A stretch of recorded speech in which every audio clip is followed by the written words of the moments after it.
statements, and now it's time for question and answer.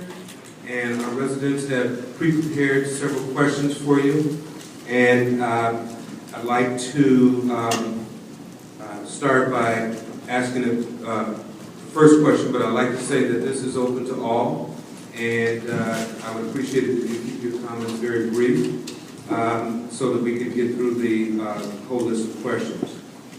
The first one from the residents of Heritage Commons at Pond's Edge and Feeney Manor have delivered a petition to the current city council member asking for his help in getting crosswalks and signage that will improve pedestrian safety near their buildings at dangerous intersections. What do you know about working with the city departments, and how would you help residents with this particular concern? I had an opportunity to sit down with many residents over in Feeney. Actually, I was stopped the last time I was in here to talk directly about this. We actually got on the phone and called down to the 5th Ward City Council office and said, this is a problem. I know this is a problem because we've called 3 times before. Now, in working with the city, I've had the experience of working through the African American Men Project, also working on behalf of, when I was a field director, actually organizing a lot of those individuals. I've had conversations with Public Works on this issue as well. I think what we need to do, simply, let's cut to the chase, is we're going to send a larger petition from not just Feeney and Heritage Pond, but from the whole group. Numbers matter. Numbers matter. So when it comes from Art Love and when it comes from the other facilities, to say we need to look at our traffic as well as our public safety, because we've also started to talk to Inspector Joseph as well over at the 4th Precinct about security around the buildings.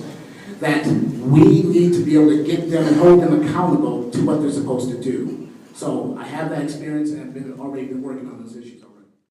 Well, I have an answer that's a lot easier and a lot shorter. I'll do the job and get the stuff put up for you guys. You know, as a city council member, that's my job. And if there's safety concerns that you guys have and you have a petition, my job is to deliver on that petition. You're not asking for anything that costs $1 million here. You're asking for simple stop lights or stop signs for you folks to be able to cross the street or have your children or grandchildren cross the street. It's quite simple, all right? Steve Cockney and a lot of the folks that work down here in the city government, we pay them a lot of money. Matter of fact, you folks pay them. The taxpayers pay these people a lot of money. It's simple. You guys want a petition, you need crosswalks, you need stop signs, stop lights, I'm going to get the job done. That's what I do. I have experience in this, by the way, with some work that I've done at Glendale when I was a director at Luxon Community Center. We had issues with parking. What we did is we worked with the city and the park board to deliver more parking spaces that were available for the families and the users of the park. So I'm committed to making this happen, but the short answer is, you guys want something for safety, it's something that simple, I will deliver and have that done. Thank you, Gary. You know, about a month ago, I was door knocking at Lindell Manor, and, you know, as city council candidates, you know, we have all these awesome platforms, all these awesome lit pieces that talk about this issue and that issue and everything. And, you know, I was talking to the folks who were outside Lindell Manor, and, you know, they just wanted simple things like crosswalks.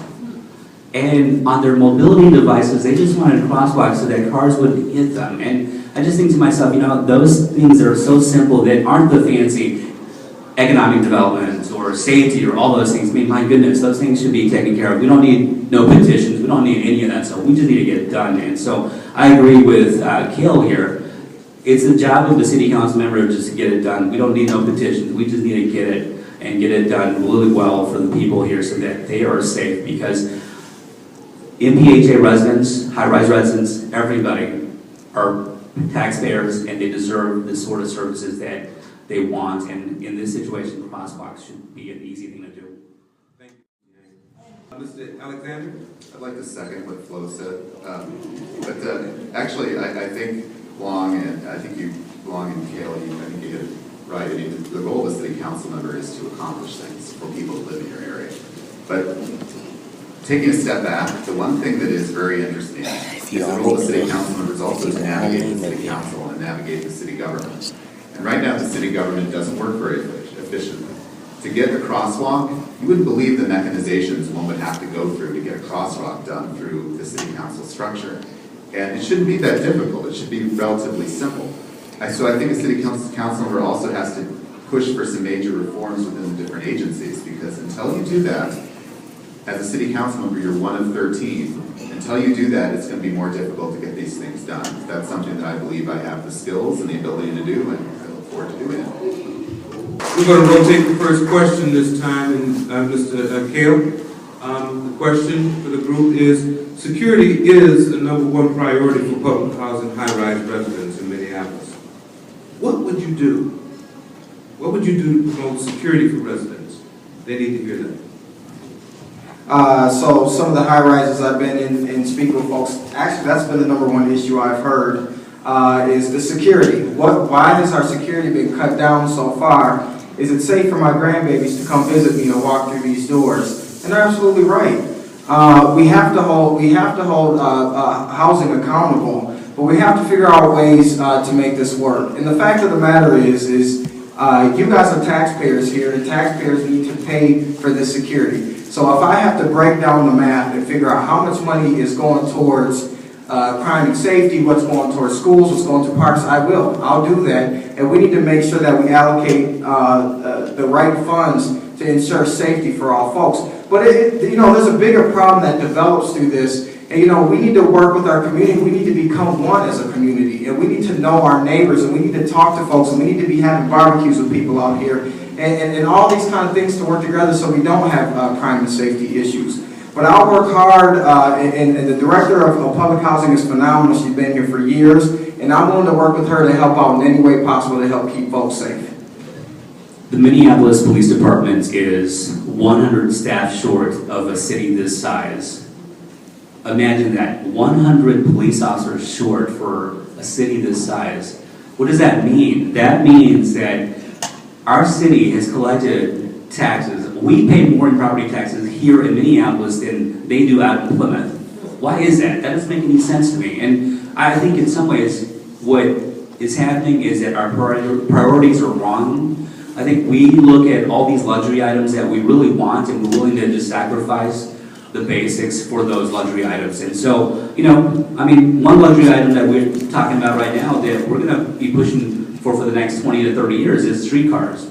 Well, streetcars are nice, but having our safety in our police departments is something that isn't a luxury, is something that's basic that we need to take care of first. And that's something that I really support, is that we need to take care of basic services first.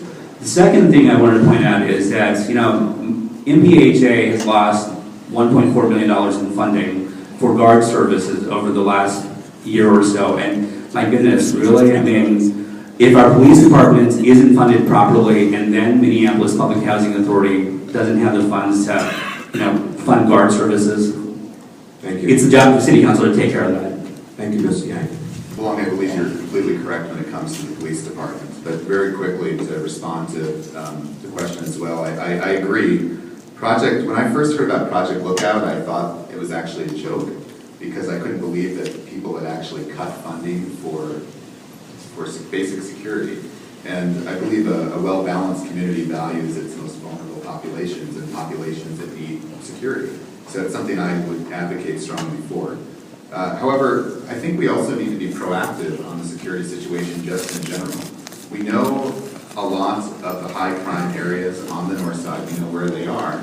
And we seem to be hesitant to invest money, for example, in security cameras on major street corridors, because in some ways they keep criminals in check, and they also keep our police department in check, if that's an issue people have. So I think those are that might be expensive on the front end, but in the long term, it's actually something that's going to really do a lot to protect people in our community.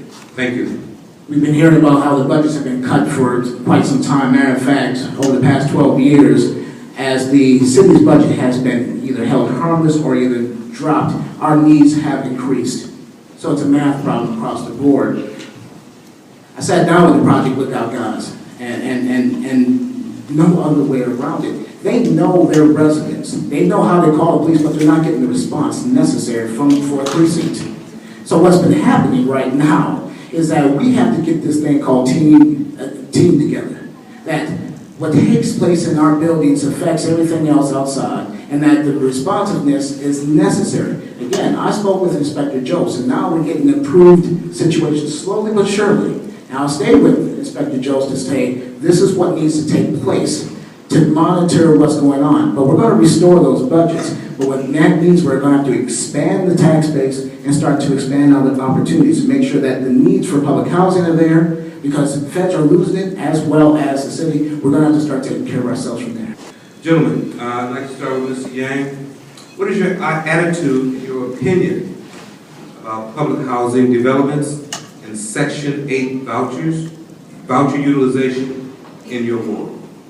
I grew up on public housing, so I have no problems with public housing in and around North Minneapolis here. I did live here in the Twin Cities when the projects, which were close to Heritage Park here, were torn down. But, you know, I think one of the things that happened in that process was that, you know, during that time period, there were a lot of Hmong folks who actually lived there, and they just got dispersed everywhere, and North Minneapolis lost some population there with regards to that. You know, yesterday I spoke with a gentleman who was a voter in one of the precincts, and he just talked about how Section 8 was the death of North Minneapolis. Section 8 brought crime and did all this stuff, and it took all the courage and all the will in my heart to just bite my tongue and not say anything, because I don't believe in that at all. I don't believe that sort of idea that poor people or people on Section 8 are the root cause of the problems in North Minneapolis. That's just not the way it is. I think a lot of people bring a lot of problems to North Minneapolis, and that's just, my time is up. Thank you.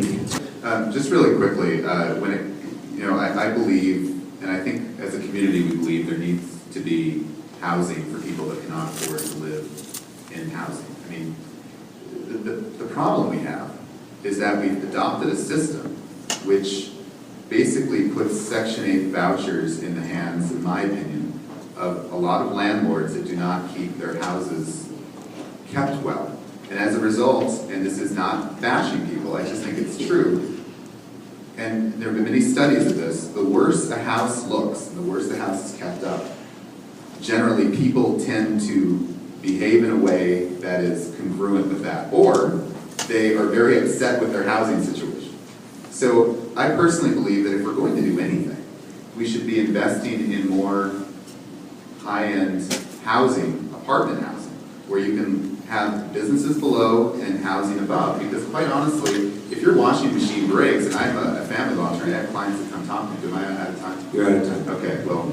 I have family that has been on Section 8 for quite some time, still have a couple that are. It's about the dignity, it's about the respect.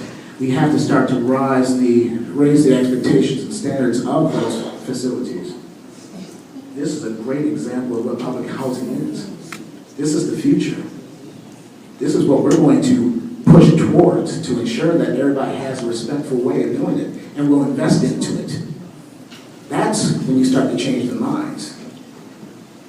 You know, the backbone of our community is we have a little bit of everybody, a little bit of everything. It's a beautiful thing. But now it's time to start thinking about the next generation. We're going to invest as we start to expand our tax base, because we're going to do that through infrastructure. I'll explain that later. We're going to start getting more people engaged in this tax base and start to put those investments, those necessary investments to have facilities like this that really starts to capture people's imagination. Thank you. I too grew up on public housing on 32nd and 4th, and I'm a firm supporter of public housing. I said I have a 16-year-old son, and I would love to raise my son in Glendale, because I think it's one of the most phenomenal communities to raise kids, and there's families, there's kids, it's just a great place to live. But I also want to help people live the American dream. So if they're ready to buy a home, how can MPH help them find ways to purchase homes? And they have done some things, such as give folks jobs in Minneapolis public housing. So they're doing some unique things to help these families out, to get them into their own homes and live the American dream. But I will push that they need better access all across Minneapolis. I think there's great access in North Minneapolis, but in other parts of Minneapolis, there needs to be better access. And definitely, landlords need to be held accountable. I don't think necessarily that public housing is always the issue, or Section 8. I believe more it's the landlords, and how can we hold the landlords accountable with Section 8. Thank you very much. What are your priorities when it comes to the allocation of city resources to address the needs of the poor and the vulnerable in our community? What are your priorities when it comes to the allocation of city resources to address the needs of the poor and the vulnerable in our community?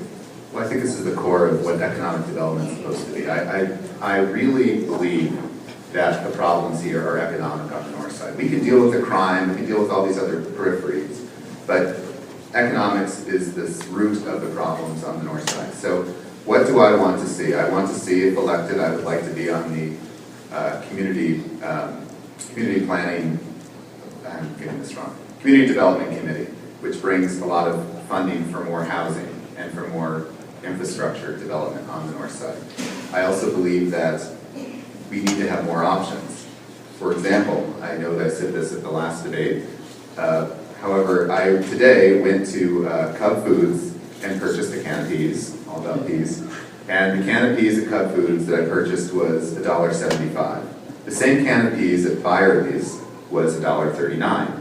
So you have to ask yourself, why is it less expensive in the burbs than it is here? And it's all about competition. I think people need more options, and I think we need to encourage that as a city. That's one of the best questions we've had through all the forums. One, you have to start off with, the city's document is a moral document. When we make our choices, it's saying exactly what we believe the best of the city should be. So we should not be subsidizing billionaires and millionaires. If we're trying to create an equitable society, it's time to start to invest in that idea. So right off the bat, we're going to invest in this idea called the One Minneapolis Fund, which creates the necessary resources to stabilize housing, education, transportation, and infrastructure. That's going to provide jobs, provide other opportunities. Two, we're going to start to connect with our neighbors. Safety is a major issue without question. That's where a lot of that investment will come from. But when we start to do this planning that ensures that everybody has a shared opportunity to make sure that we're all connected and safe, we'll be in great shape. So by just creating that fund, I already have talked to a good number of those city council members. They're already with this. So what am I, will it be it'll be a huge priority. You see, what's different for me and these three guys on this stage is I'm going to go in representing you folks, okay? I'm not tied to any of these other political politicians that are in place, okay? So I know that 55411, we're one of the poorest in the state of Minnesota per capita in family households. So of course I'm going to address that. And I'm not going to work with other city council members or mayors, and I'll make a scene on the city council if they're not going to help me address what we have to address here. The city can't get better until they want to help us get better here on the 5th Ward. So it'll be a top priority for me to help the poor and vulnerable, but which, by the way, are a lot of my family members and friends. You know, Kale talks about going to city council and just flailing around, and you know, that's just not my style. I'm going to tell you right now that my style is to make friends so that they can take care of the issues here as well, because at the end of the day, we need 7 votes to get anything done at city council. And 7 votes are required to help Ward 5 out, and so that's the important part for me. In terms of allocation of city resources for the poor, you know, if I had my way, we would be tackling the issue of poverty head on, and it would be first priority, just because I think it's really important that you look at the city of Minneapolis. We put in $600+ million for a Viking stadium to subsidize that stadium, and you know what? If we had that will to end homelessness, to declare war on poverty, we would be solving those problems very well right now. And that's our problem, is that we had a foreclosure crisis, and the city could have intervened, come in, and taken all those houses and help people get into those houses, and yet it just sat flatly without doing anything. Thank you. What is something that you will not change if elected?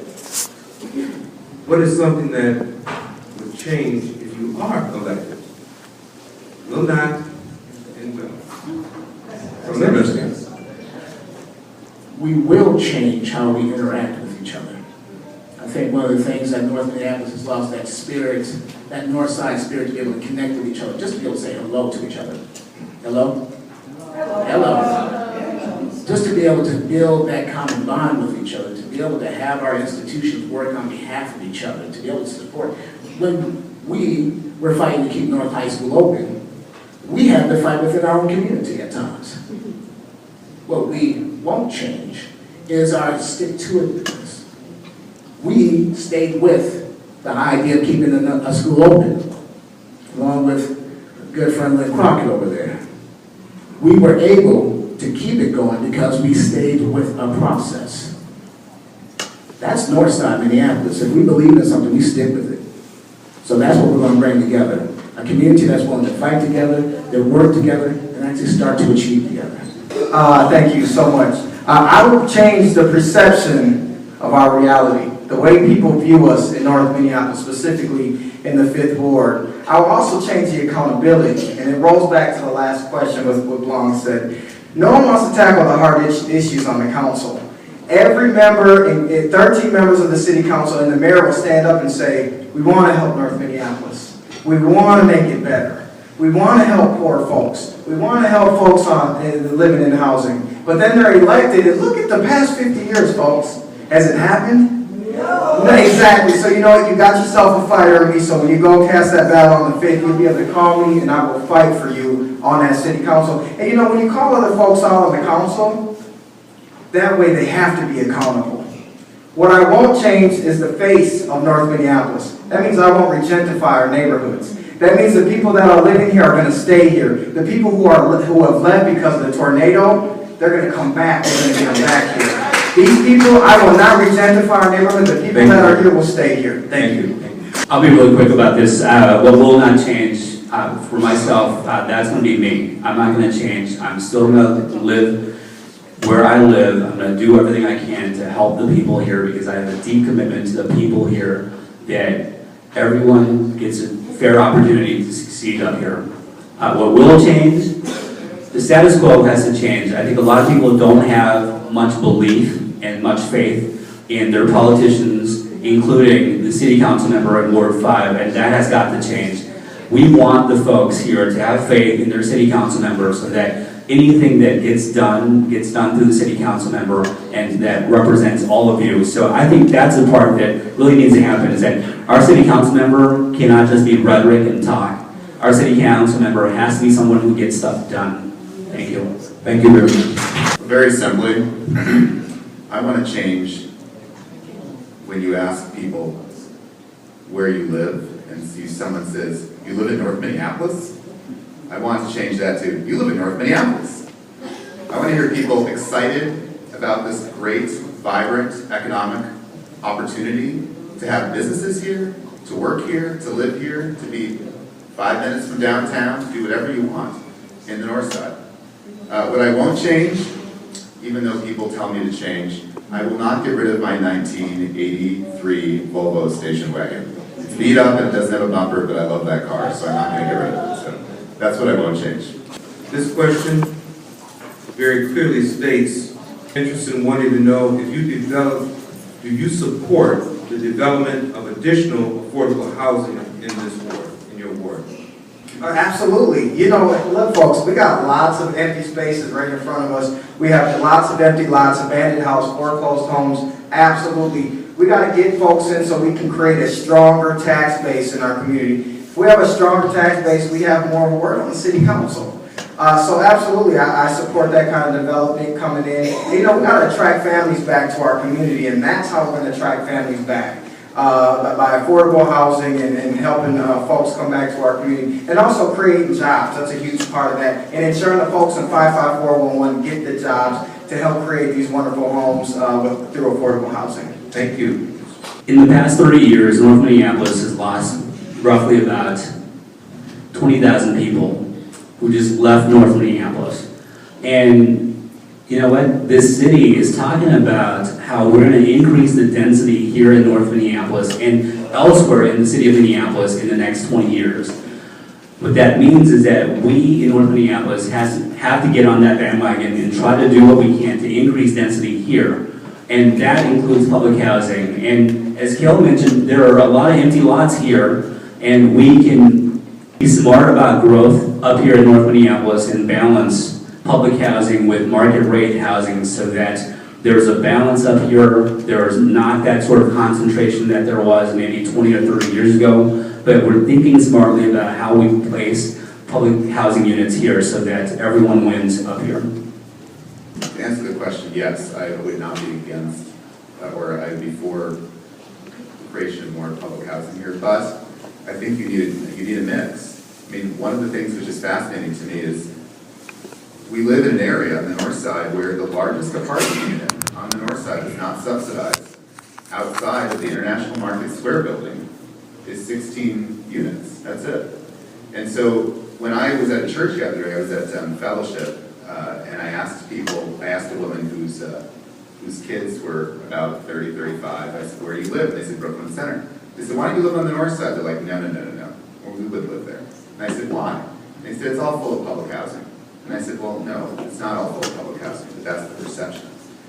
What you need on the north side, other than more public housing, which I'm not against more public housing, but what you also need is a good mix of higher end housing, townhomes, condos, places that when people make some money, they want to stay on the north side. That's what you need to do to, I think, attract a well-balanced community.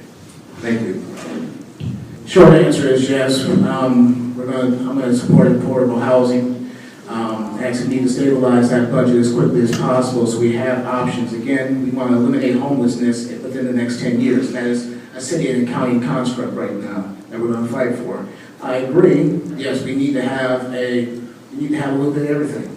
And we have space. One of the unfortunate things is we lost a lot of homes during multiple issues, the foreclosures, recession, storm hit my house. I had to rebuild it and came back.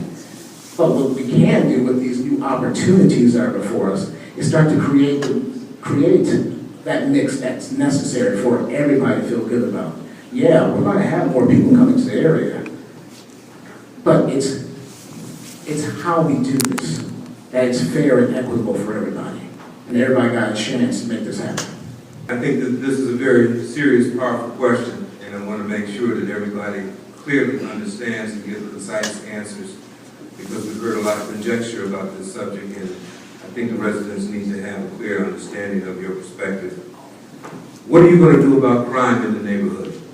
You know, I said this earlier. I mean, first and foremost is we need to fully fund our police department so that our officers are Around them, and there's an intentional crime that I see.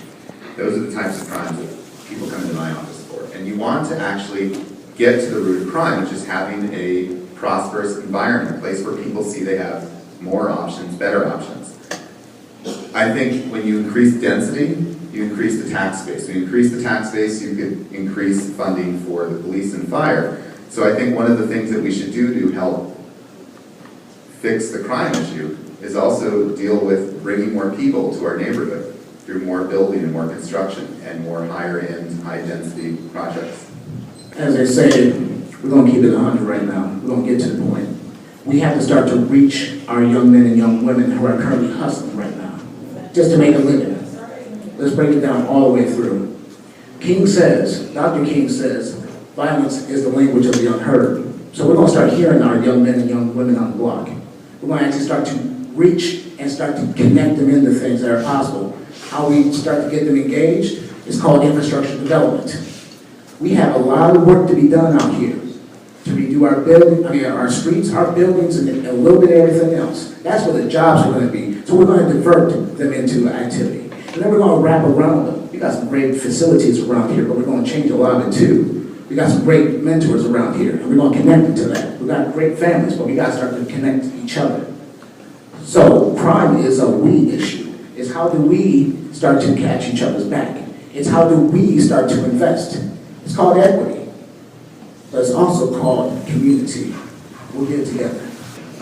Working with our youth is a huge, important thing that we're going to have to do, because, you know, a lot of the youth tend to be some of our crime problems here in the 5th Ward. And getting community schools back, getting our kids into community schools is huge. I've often heard through my lifetime it takes a village to raise a child, and I truly and firmly believe that.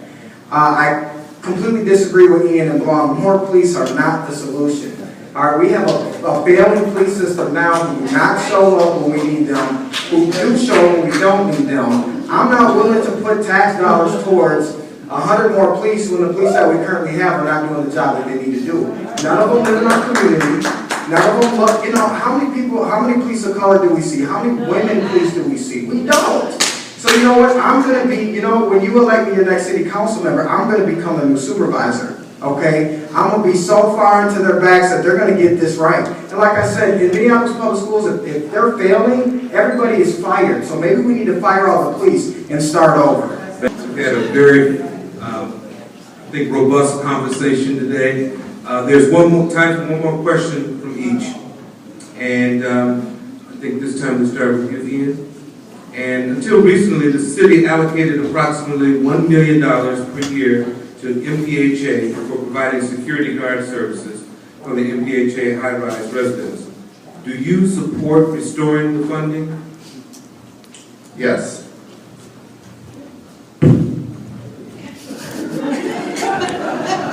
Yang? Ms. Yang? Oh, sir. No, yes. Yes, but we need to make sure stuff is sustainable, okay? We're short on money, so we need to figure out a way financially to make everything work, and there's lots of ways to do that. So here's one, as the Green Party, I can throw this out to you. We can make these buildings geothermal heating and cooling, we can put solar panels on the roofs, we can reduce the electric bills and the gas bills, and that way we can pour the money into security. Short answer is yes. Longer answer is that I think first priority should be looking at our police department and helping it get up to regular levels first before we do anything else. And so I think that's important for me. Thank you. Gentlemen, again, thank you very much. It's that time now that we're going to allow you 2 minutes for closing statements. And I'm going to flip the script this time. I'm going to start with the back end and Ian come forward. 2 minutes. Well, first, I just want to thank all the candidates, and I want to thank all of you for coming. Your next city council person who is elected is going to have to tackle a lot of major issues. They're going to have to tackle the fact that we have issues of crime on the north side that have not gone away for a long time. They're going to have to tackle the fact that there is a streetcar being proposed, and where does that go, if it goes anywhere? They're going to have to tackle issues of development, and what type of development do we have? Do we have high-end development? Do we have mixed-use developments? Are we going to look like the warehouse district? Do you want to stay like the community we are now? These are all issues we're going to have to tackle. As your next city council member, I believe I would have the skills necessary to get things done. I've worked at City Hall for 2 years. I have worked as a family law attorney and an attorney in the neighborhood for the last 4 years. I have a background in business and economic development, and I've lived here, and I've chosen to live here twice. I love this community. I wouldn't be running for office if I didn't love this community. And I hope over the next 20 days, as we're calling you and sending you mail and knocking on your doors and calling you again and sending you more mail and knocking on your doors again, that you'll have the opportunity to learn more about why we're all running and make the best possible choice. And I hope you will make me your first choice on November 5th. Thank you. Thank you all for being here. I have 2 minutes, so I'm going to be really quick. Give me your tired, your poor, your huddled masses yearning to breathe free, the wretched refuse of your teeming shore. Send these, the homeless, tempest-tossed to me. I lift my lamp beside the golden door. If you know that was written by Emma Lazarus, and these words are engraved on the plaque of the pedestal of the Statue of Liberty. When I think of North Minneapolis in Ward 5, I see Lady Liberty at our borders welcoming everyone, the outcasts, the downtrodden, the poor, the little guy, immigrants, the 99%. The history of North Minneapolis is one in which the poor were put here purposefully. Yet North Minneapolis has been built into what it is now by many different poor communities over the years, including the Jewish, the African American, the Latino, and the Southeast Asian. Let me say this loudly and proudly. Poor people, yes, Poor people built North Minneapolis into what it is today. That's why we must start with our most important assets, the people, in building a better, more prosperous North Minneapolis. This includes all of us. My wife and I are examples of how government has worked. Both of us were on public assistance and lived in public housing. We are living the American dream with our 2 daughters in North Minneapolis. We live here because we want to live here. This is a great place to live, and I want to make it better. I want our city government to work for all of us in Ward 5. I believe that with my experience and my background, I am the best candidate to represent all of us. African Americans, Caucasian, Hmong, Latino, Lao, East African, the poor, those on public assistance, those in public housing, everyone. My name is Wang Yang, and I'm running for City Council, and I ask for your votes as your first choice on November 5th. Thank you very much for being here today. Folks, you are the village that raised me. You should be proud of yourselves. I'm an organic North Sider. I went to Lincoln, Franklin, and North. I have friends' grandmas in here. I have friends in here that I went to school with. I have adults who have helped raise me in here. I want to represent you at City Hall, in your seat. This is not my seat. This is your guys' seat. Natalie Johnson Lee inspires me a lot. She's one of our former city council members that represented us and was an honest representative for years. And she told me to make sure you folks are aware that this is your seat, that you can come sit in the seat whenever you want to, and that I will sit down on the other side and listen to you. I will hold people accountable. I promise you that. And if I can't do the job, I will not run for city council in 4 years. I'll step aside and let someone else try. But my work is proven. Look at the work that I've done. I led the initiative to keep North High open. I am the current president of the North High Alumni Association, a nonprofit not depending on government whatsoever. And for the past 4 years, we're operating on a $100,000 budget, and we are very successful. Folks, I want to represent you. I want to hold people like Mike Freeman accountable so that they can't kill our kids like Terrence Franklin. I want to sit there and I want to tell him that he was wrong for what he did. I want to tell Minneapolis police they need to step it up. They want things to be better. They're a huge part of us moving forward. Folks, my name is Cale Severson. I want nothing more than represent you guys at City Hall as a 5th Ward City Council candidate. Thank you for your time. Been there and done that. That's the theme. For the past 20 years, I've been working alongside with you to be able to get our vote out, to be able to build a strong community, to actually connect, not in theory, but to connect all 30,000 individuals, to be able to help realize our dreams together. I don't see the gloom and doom that some of our candidates have right now. I see the prosperous society. Because we have $56 million of unmet retail right now. It's do we have the will and the belief into each other? And I've seen that many times before. I've heard the stories many times before. I'm honored to be able to be in front of you today. I'm hopeful about our future. The question is, now, do we all come out and start to say, we want a better future? Now, only 4 years ago, we only had 17% of our community come out. Let me say that again. 17% came out. 2,200 individuals represented our voice that allowed for stadiums to be built, development to take place other places. This is your opportunity to change that around. Every 4 years, we get that great opportunity to exercise our franchise, to exercise our vote, to say, I want a better community. So first and foremost, you gotta share with your friends that a new day is coming. That all 30,000 plus, because there's gonna be people moving in, has the opportunity to be successful in North Minneapolis. Again, I've been there and done that. I don't have to search for friends on city council because I already have friends. People who are running and people who are already there. And I'm going to change their mind on a lot of issues because we're going to actually deal with the issue of equity in a short amount of time. 55401 is not a place that will be left behind anymore. Never mind, 05. Thank you very much. Never forget 05 either as well. Okay. Ladies and gentlemen, we really want to thank you today for taking the time to hear from candidates. I think the questions that were presented was really quite representative of the genuine concerns that the community has. And for you gentlemen that are running, I hope that if you are to win, that you do stand in the position to represent this community because they deserve it. As we wrap up, I'd like to just close by making